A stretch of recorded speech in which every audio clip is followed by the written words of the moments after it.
Buenas noches, televidentes. Bienvenidos al noticiero jurídico del Derecho Internacional Privado. En la noche de hoy trataremos un tema muy importante como lo son los contratos internacionales en América Latina, historia de un ritmo lento hacia la aceptación de la autonomía de las partes en la elección de la ley.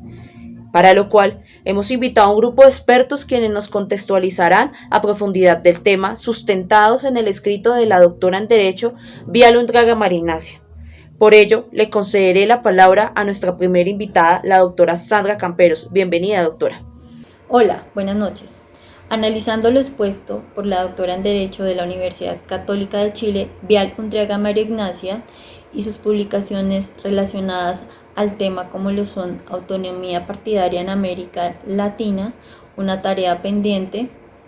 Basado en sus postulados, damos a conocer que la autonomía de las partes se ve reflejada en la expresión de sus voluntades al elegir la ley a aplicar en una transacción internacional, con el fin de garantizar los intereses de manera neutral y equitativa.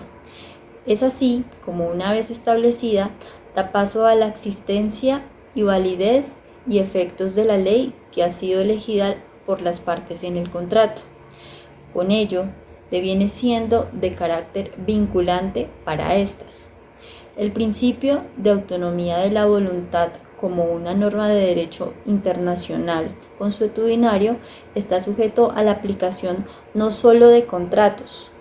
La aceptación del principio se extiende ahora más allá de los contratos. Se extiende a cuestiones de sucesión, se extiende a cuestiones de agravios, bienes conyugales, derechos de propiedad y a cuestiones de derecho familiar. Le concedo la palabra en este momento a la doctora Andrea. Gracias, Sandra. En segunda instancia, las primeras normas por las cuales se rigen los contratos y la autonomía de las partes generan conflicto interno en Latinoamérica. Generalmente predomina el principio de territorialidad de la ley sobre la autonomía de las partes. Debido a que la soberanía de los estados plasma su carácter vinculante en sus códigos civiles. La autora expone como ejemplo el país de Chile, cuya normatividad civil tiene su génesis en el Código Napoleónico, donde predomina el principio de territorialidad de la ley, bajo el entendido que son los tribunales quienes determinan las obligaciones de acuerdo con las cláusulas de los contratos y las leyes incorporadas en el Código Civil. Recordemos que este código es común en países de Latinoamérica, entre ellos Colombia. Es así como la autora postula que la libertad contractual de las partes sigue siendo un principio fundamental subyacente en estos códigos.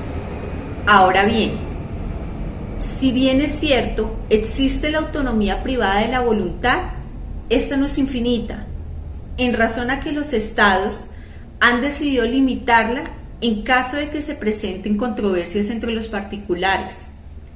Ahí se aplica la ley nacional, como evidencia de la supremacía que tiene el principio de territorialidad de la ley en virtud de la soberanía de cada estado. Ahora, concedo el uso de la palabra al Dr. Brian. Muchas gracias. Muy buenas tardes. El Tratado de Montevideo rechazó la autonomía de las partes por considerar tal principio un derecho que violentaba la soberanía de los estados y las políticas públicas, fundamento que va a decaer a finales del siglo XX, pues la aceptación global de la autonomía de las partes en todo el mundo se hace cada vez más fuerte, extendiéndose a incluir cláusulas de elección de la ley en los contratos con soporte en leyes nacionales, cláusulas que terminan siendo normas de hard and soft law y se abren paso en el mundo con la integración económica y el comercio global. El territorialismo de la ley se queda corto frente a las necesidades actuales.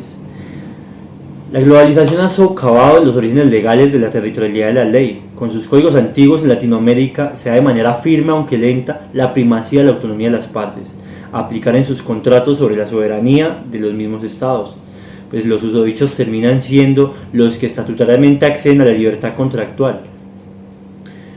la presión de fomentar el comercio internacional y de estar en armonía jurídica con las demás naciones hace que los estados vayan al mismo punto: aceptar la libertad contractual de las partes, menester para fomentar el comercio internacional y así satisfacer sus necesidades propias.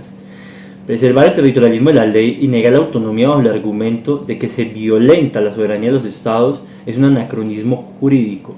La globalización fomenta el comercio internacional y armoniza las leyes de diferentes naciones. La autora, de todos sus postulados, y evidencia que si se aplica esta aceptación universal de la autonomía de las partes a los casos impuestos a sentencia judicial en Latinoamérica, ayudaría a armonizar las leyes de conflicto y los contratos con algunos países. Muchas gracias por la intervención de nuestros invitados. Con ello damos por finalizado nuestro noticiero jurídico el día de hoy. Esperamos que le haya quedado claro a nuestros televidentes el tema el cual tratamos el día de hoy. De igual manera, si tienen algún tema o alguna inquietud, podrán consultarla en el link que se dejará al final del noticiero para que tengan más conocimiento y profundización sobre el tema. Buenas noches.